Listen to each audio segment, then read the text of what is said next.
बिस्मिल्लाहिर्रहमानिर्रहीम। अस्सलामु अलैकुम वरहमतुल्लाहि वबरकातुहू। मियाँ बीवी में पावरफुल मोहब्बत के लिए। औरत मोहब्बत के जवाब में मोहब्बत ही देती है। अगर आपकी बीवी आपसे मोहब्बत नहीं करती तो खुद अपने आप का जायज़ा लें, क्योंकि इसमें कसूर शौहर का है। आप कितनी मोहब्बत उसे दे रहे हैं, आप कहाँ कहाँ गलती पर हैं। अगर औरत को आपसे मोहब्बत ना होती तो वो एक लम्हा भी आपके साथ रहने को आमादा ना होती। उसके फितरी शर्म का भी लिहाज रखें, उसके इजहार का अंदाज़ा कुछ और होता है। आप अपनी जहनी मेयार को कुछ नीचे ले आए। बीवी के बारे में सुनी सुनाई बातों पर अमल ना करें। जो भी शिकायत हो खामोशी से सुन लें और कह दें उसे समझा दूंगा।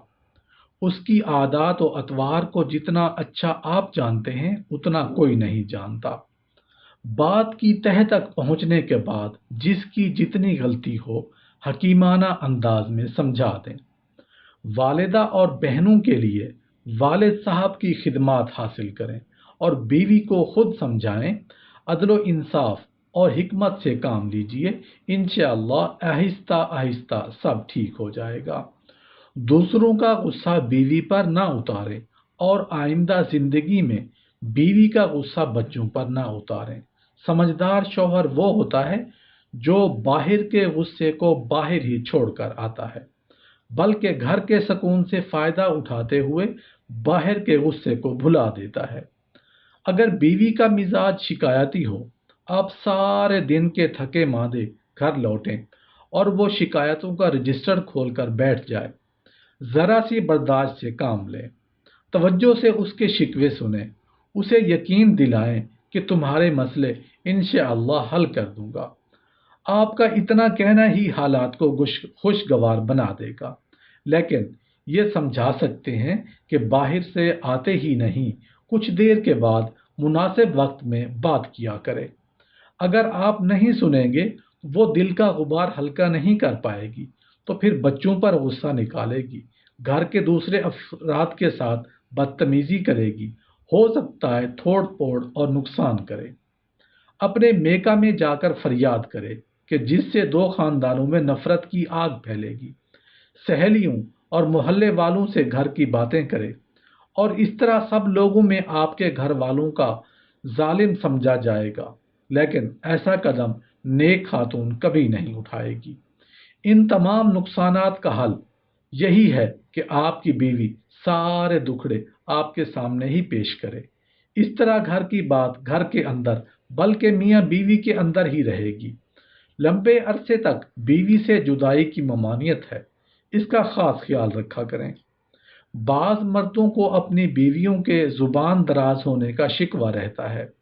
समझदार शौहर वो है जो अपनी बीवी के जुबान दराज होने की वजूहात तलाश करता है और उनका सद्देबाब करता है। जायज शिकवे जुबान दराजी नहीं होते, दिल की भड़ास निकाल ही लें तो अच्छा है।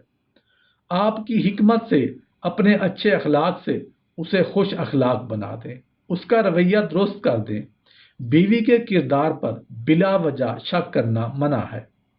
बीवी की मोहब्बत कुर्बतदारों के हकूक से गाफिल न कर दे। कता रहमी कबीरा गुनाह है। नबी करीम सल्लल्लाहु अलैहि वसल्लम ने फरमाया, कता रहमी करने वाला जन्नत में दाखिल नहीं होगा। बीवी दीनदार है तो अल्लाह का शुक्र अदा करें। दीनदार बीवी उस दुनिया की बेहतरीन नेमत है। वो आपके वालिदैन और रिश्तेदारों के हकूक का ख्याल रखेगी, आप सबकी खिदमत करेगी, हुस्न सलूक से पेश आएगी, वफादार और खैर ख्वाह बनकर आपकी ज़िंदगी को खुशगवार बना देगी। आप उसे नमाज, तिलावत कुरान, सदका और खैरात करने से कभी मना ना किया करें, बल्कि नेक कामों में उसकी मदद और हौसला अफजाई किया करें। उसके सही अकायद की तारीफ करें और घर वालों के गलत अकायद पर चलने के लिए उसे मजबूर न करें। बीवी बेदीन हो तो शौहर के लिए बहुत आजमाइश है। उसे सबसे पहले कुरान का तर्जमा पढ़वाएं, दीनी किताबें लाकर दें, खुद उसके अकायद की इस्लाह करें, उसके सवालात का तसल्ली बख्श जवाब दें।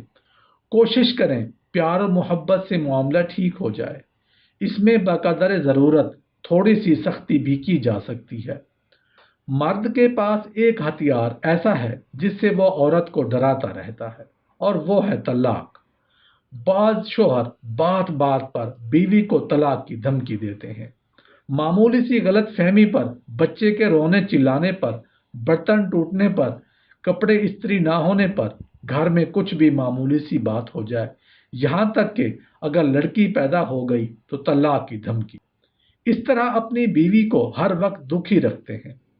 اگر تو نے یہ کیا تو طلاق، اگر وہ کیا تو اللہ کی قسم طلاق، آئندہ میری بہن کو تنگ کیا تو طلاق، بچی یونیورسٹی جائے گی تو طلاق، میکے جائے گی تو طلاق۔ یہ تمام باتیں طلاق کا سبب بن سکتی ہیں اگر وہ عمل سرزد ہو گئے، اور یہ عمل رکنے والا بھی نہیں۔ کیسے وہ میکا چھوڑ سکتی ہے؟ اس کا حل یہی ہے کہ اپنی غلطی کو فوراً مان لیا جائے، اس سے پہلے کہ وہ عمل سرزد ہو جائے۔ اپنا قصور بیوی پر کبھی نہ ڈالا کریں۔ بیوی کے کاموں میں بے جا مداخلت نہ کیا کریں، بے جا تنقید نہ کیا کریں، بیوی کو طعنہ بھی نہ دیا کریں۔ بیوی کو پیار سے اپنے والدین کی خدمت کے لیے تیار کریں کہ کل کو ہمارے بچے بھی ہماری خدمت کریں گے اور والدین بھی ہمارے حق میں دعائے خیر کریں گے۔